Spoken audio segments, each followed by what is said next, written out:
Hey everyone, Felipe here, welcome to another Tower Saviors video. I have spent a couple weeks with the new cards and after testing them I have a couple thoughts about the new collaboration jackpot cards. So, first of all, I want to talk about the beat mechanic.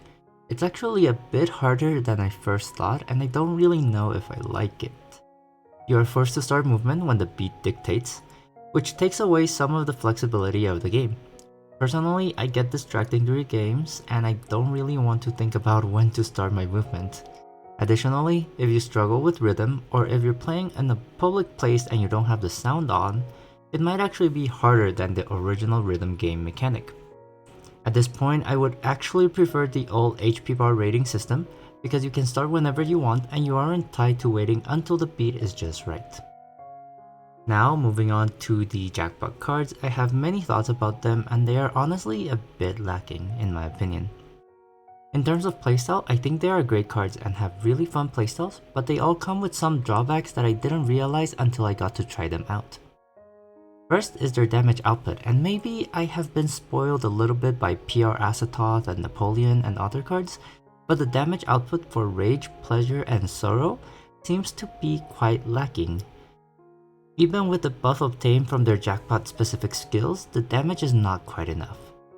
The only one that has this decent damage is the 1% jackpot card Joy Miku, and even then her damage is very low until you reach Joy mode, which can take a couple rounds.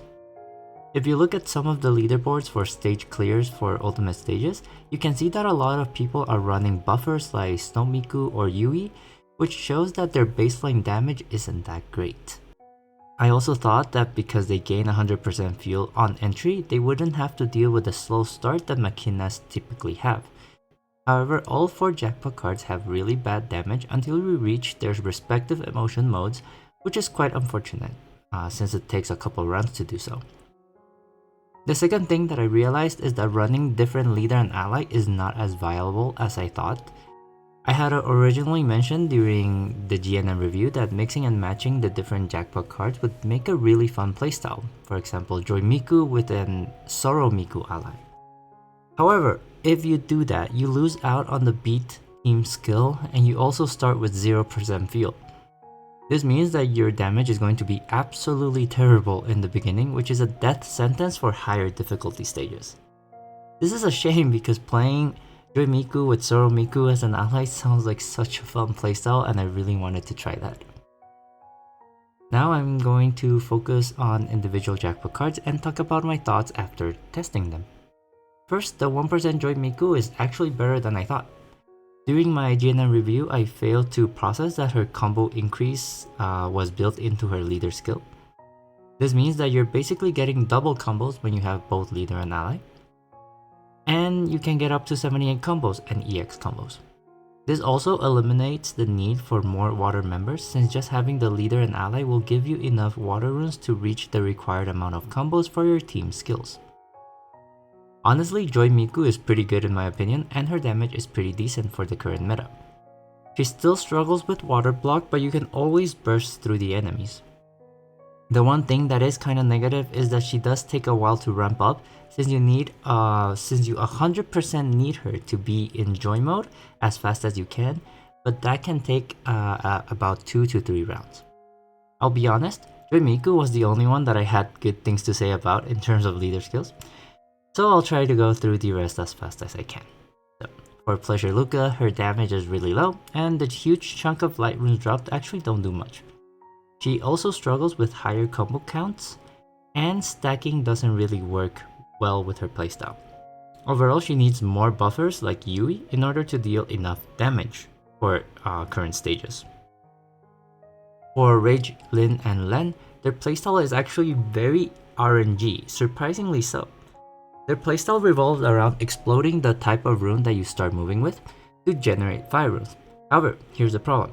As a player, the goal is to always deal more damage, and the best way to guarantee that is to create a lot of combos. And to do that, you want to clear as much of the board as possible. I personally average about 7 to 8 combos, which leaves you with very little runes on the board.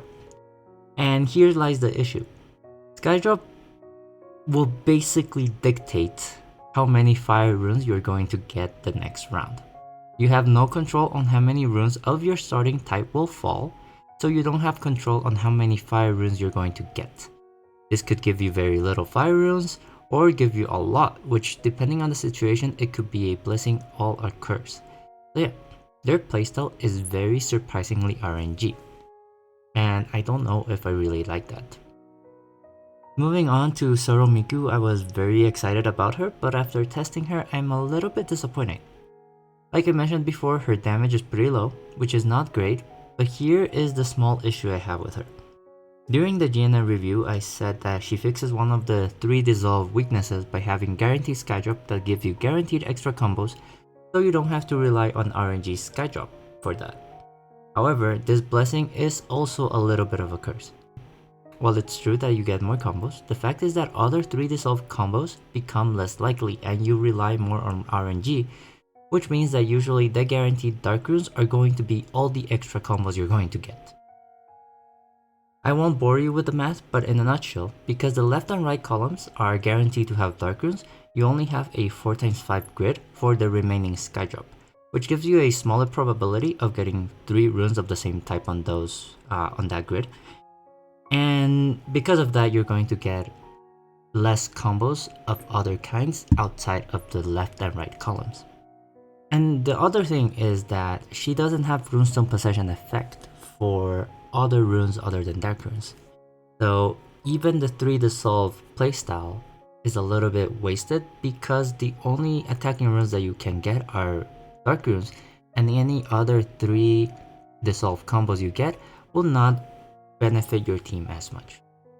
I will say though that Miku is the only one that would be kinda good to get a duplicate copy because her damage output actually increases by a lot with a second copy in the team, thanks to her Sorrow mode giving her 5 extra attacks even when she's a member. Honestly, as far as the jackpots go, except for Joy Miku, I'm personally quite disappointed in their leader potential. However, they do have pretty good active skills which make them very great additions to Makina teams in the future. But yeah, after testing them, I will say that it's probably better to save your diamonds for the upcoming Black Gold card coming in November. But yeah, those are my thoughts about the new jackpot cards after testing them. Please let me know in the comments if you agree or disagree with my thoughts. As always, stay tuned on my YouTube channel for more Tower Saviors content. But for now, stay safe, stay healthy, and I will see you next time. Bye everyone!